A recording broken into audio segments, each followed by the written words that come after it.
السلام عليكم. حارة فويرط، مبروك القرار الاسيوي. وشو القرار الاسيوي؟ عاده يقول لك ممنوع قنوات بين سبورت تنقل اي حدث اسيوي داخل المملكه العربيه السعوديه. وين مسموح لهم ينقلون الاحداث السعوديه الاسيويه؟ يعني وين نطاقهم؟ نطاقهم الله يسلمكم في الحاره بس.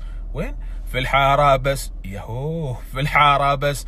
يعني احتكار ماكو، في الحاره بس، يعني مكانكم الطبيعي، سلوى ماكو، شبك من كل الاتجاهات، لا اله الا الله. وهذا السعودي فوق يعني صراحه الحزم السعودي مضرب امثال وقدوه في جميع المجالات، ونحن ندعو جميع الاتحادات انهم يتخذون خطوه مماثله ويخلوهم دائما وين؟ في الحاره بس، غير هالمكان ماكو. وخلي حقوقهم عاد هاي الساعه تنقل بطوله جمال ريان لحصد دامه.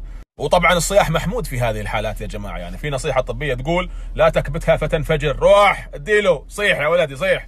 والله العظيم كبت وشبك وريحه قميص عزمي، ما نصيح بعد؟ صيحوا يا جماعه، عادي. نستقبل جميع طرق العويل والبكي والنياح في جميع وسائل التواصل الاجتماعي على مدار الساعه، بس اذا صحتوا صيحوا على اطراف الحاره، لا تصيحون في النص.